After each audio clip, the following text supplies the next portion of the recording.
Сәлеметсіздер ме, құрметті оқырмандар? Бүгінгі біздің тақырыбымыз жалқаулықтан қалай құтылу керек. Жалпы біз көп адамдардан естиміз, мен стресстемін, еш нәрсеге зауқым соқпай тұр, ештеңе істегім келмей тұр, жата бергім келеді, ұйқым келеді, бір нәрсені бастай алмай жүрмін деген сөзді көп естиміз, иә. Бұның барлығы былайынша қарасақ жалқаулықта емес, ол адамда бұрыннан істеп жүрген, бірақ та біраздан кейін жалқаулығы пайда болған сондай адамдарды көп кездестіреміз, иә. Бұның барлығы неменеден? Әзір біздің өмірімізде информация өте көп. Жаңалықтар, ақпараттар өте легі көп. Сол ақпараттың барлығына қарап отырып, біз күнделікті өмірімізді сол ақпаратпен салыстырамыз. Мысал үшін біз әлеуметтік желіге қарайтын болсақ, елдің бәрі жақсы киініп жүр, шетелде қыдырып жүр, әдемі үйде тұр, немесе белгілі бір жетістікке жеткен, кәсіптері бар деген сияқты, тіпті миллионерлер, миллиардерлер өте көп, иә. Енді ал өзімізге келетін болсақ, бас салбырап, бір жетістікке жетпей, өз өміріне өзі кінәлі деген сияқты осындай адамдарды көреміз біз өзімізден, иә. Сонда осы екі бағанағы жоғарғы дәрежеге әрбір адамның өзінің несі ғой, енді мақсаты жоғары дәрежеге жету. Осы жоғары дәрежеге жеткіміз келеді, бірақ та біздің қабілетімізді жетілдірмегендіктен, белгілі бір кезінде мүмкіндікті пайдалана алмағандықтан, уақыт өткізіп алғандықтан біз осы жағдайларға жетпегендіктен біздің настроениеміз түседі екен. Осы біздің көңіл күйіміздің түсуі бірте біздің бізге қалыпты жағдай болады. Бір күн настроениең түсті, екінші күн көңіл күйің түсті, үшінші күн түсті. Осыдан ары қарай біз ештеңе істемеуге көше бастайды екенбіз, иә. Ештеңе істегіміз келмейді уже. Себебі адамдар жалпы ылғида бір нәтижені көріп тұратын болса, ол адам жаңағы жалқауланбайды екен. Адамдар нәтиже жоқтықтан шаршайды екен. Осы шаршай беріп, жаңағы стресске түседі, осы стресстің арты жалқаулыққа әкеліп соғылады екен. Жалпы көп адамдар көп нәрсені, көп жоспарды жасап алады, өздеріне өздері көп уәде береді. Мысал үшін мен былай деп ойлайды. Мысал үшін мен 2021 жылы дейік, осындай нәрсеге жетем, 22 жыл мынандай, 5 жылдан кейін мынандай нәрсеге жетемін деп өздеріне мақсат қояды. Кейбірде балаларына жаңағы уәде береді, туған туысқандарына уәде береді, осының барлығын әйеліне береді деген сияқты. Осының барлығын уәдені орындай алмаған кезде ол адам бірте ішкі энергиясы төмен түсе бастайды. Бұл адам басында активный, тіпті өте белсенді болған, өте белсенді болған, және көп планды өзіне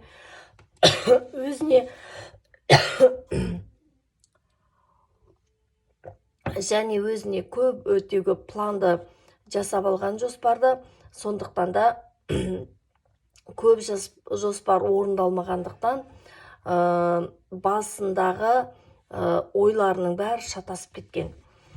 Бұл жалқаулықты біз жаман деп айтамыз, жалқаулық жаман деп айтамыз. Бірақ та осы жалқаулық біздің ішкі қабілетімізді тұншықтырады екен, ішкі қабілетімізді тұншықтырады, талантымызды тұншықтырады. Енді бір жағынан қарайтын болсақ, бұл жалқаулықтың өзі біздің өзімізді арашалап ақтап алатын жер екен.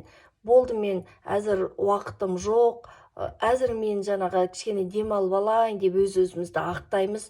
Осы біздің ақталуларымыздың барлығы біраздан кейін жалқаулықтың депозитін құрайды екен. жалқаулықтың өзі депозит та. Сонда кішкене біздің өз-өзімізді ақтап алулардың барлығы жиналып келіп, бағанағы жалқаулықтың депозитін әкеп құрайды екен. Біз өзіміздің жалқаулығымыздан құтылу үшін біз мынандай нәрсе істеуіміз керек.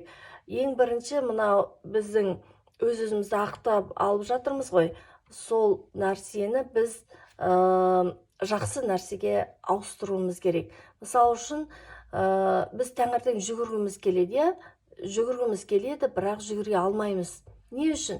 Біз терлеп тепшіп, ол жерде жүгіріп жүргенді біз жек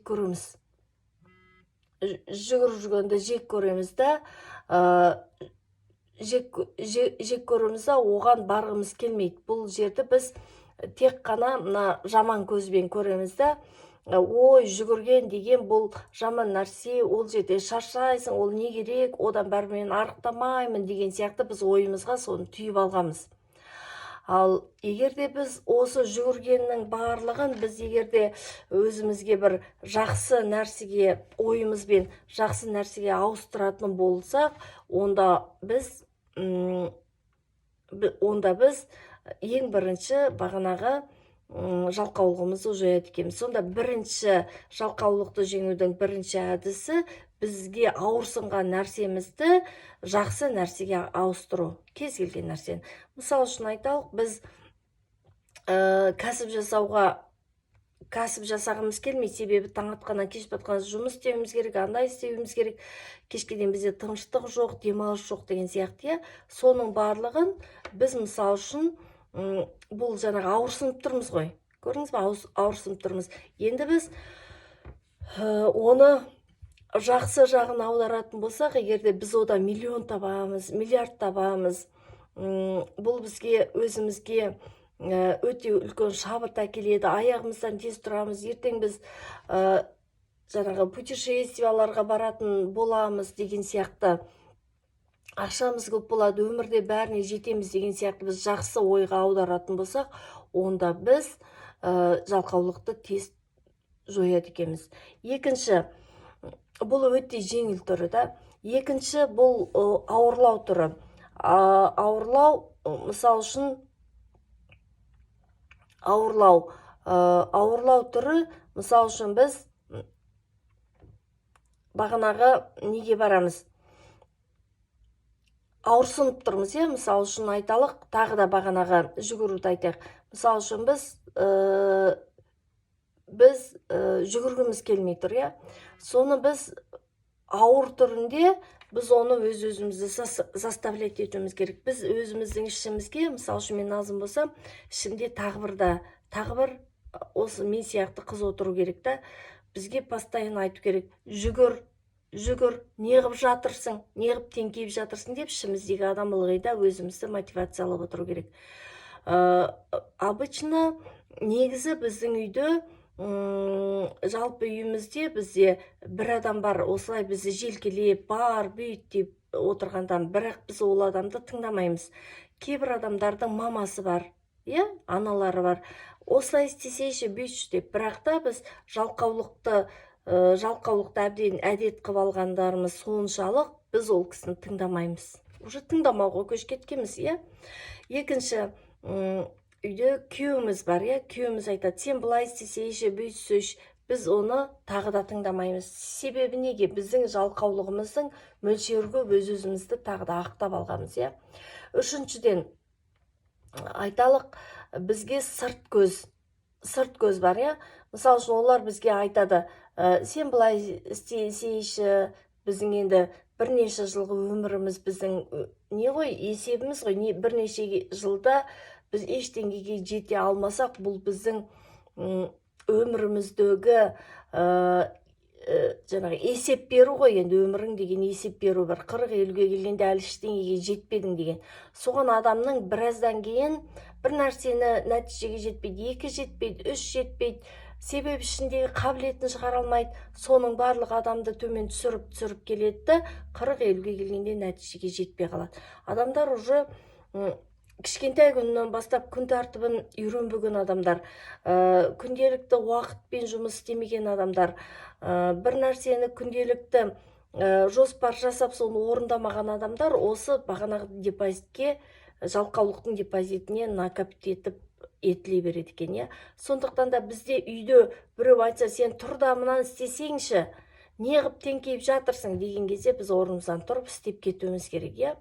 Немесе үлкеннің тілін алу керек дейміз, бірақ та алмаймыз. Осының барлығын өзімізге бір ауырлау. Ең біріншісі бағанағы жеңіл тәсіл, екіншісі мына ауырлау тәсіл екен. Үшінші нәрсе, егер де сіз бұл одан да ауыр, өте ауыр нәрсе. Егер де біз білуіміз керек, мына біздің жатқан жалқаулығымыз, бұл бізді жақсылыққа апармайды. Ертең міндетті түрде бір қиындыққа апарады. Сондықтан да бізде әлеуметтік қысым болу керек. Бірінші, әлеуметтік қысым. Екінші, ақшалай қысым болу керек. Үшіншіден бізде уақыттың қысымы болу керек. Осы үш жақтан үш қысым бізге жалқаулыққа қысым көрсету керек. Бірінші, әлеуметтік қысым. Ол біздің жаңағы үйде жаңағы адамдармен тіл табыса алмаймыз. Жалқау адамды кім жақсы көреді? Күнделікті жұмысқа бармаймыз деген сияқты. Соның барлығы әлеуметтік қысым екен, иә. Екінші, сіз егерде осылай жалқауланып жата беретін болсаңыз, сіз көзіңіз жетуіңіз керекті, сіз осылай жалқауланып жата беретін болсаңыз, бұлар осы жалқаулықтың депозиті, жалқаулықтың қоры, депозиті үлкейіп келіп, сізге кәртейген кезде өзіңізге вообще ештемеге жетпейсіз, ешқандай жетістігіңіз жоқ, сіз елдің алдында беделсіз, өміріңіздің бір бос екендігін сезінетін боласыз. Сіз соны ертерек түсінуіңіз керек та. Бұл жаңағы өте бір қиындау тәсілі. Енді үшінші тәсілі бізге ақшалай. Тағы да сол ақшалай деген бұл мына нәрсе. Егер де сізге біреу ақшалай сыйлық беретін болса, сіз орныңыздан тұрасыз. Жалқаулық деген, біз әзір оны жақсы бір сөзге айналдырып алдық. Жайлылық зонасы деп оны басынан сипап еркелет қоятын болдық, иә. Бұны ешқандай еркелетудің қажет жоқ. Сіз ауру емессіз, мүгедек емессіз, иә. Жас бала емессіз, есі толмаған. 20 жастан бастап, мысалы үшін 40-50 жасқа дейін сіздің тек қана жалқаулығыңыз, тоғышарлығыңыз, ешкімді тыңдамайтын бірбеткейлігіңіз қана сізді осы неге жақсылыққа жеткізбей жатыр. Армандарына қандай адам жетпейді, қандай адам мақсатын орындай алмайды. Осындай тоғышар, ешкімді тыңдамайтын және еріншек адамдар жетпейді. Бұл осы еріншек адамның артында, осы жалқау еріншек адамның артында жаңағы мақсатына жетпейтін адам, одан кейін осы нәрсе надан адам, одан кейін бұл көбейе береді. Сондықтан да біз жалқаулықтың депозитін одан ары көбейтпеуіміз керек.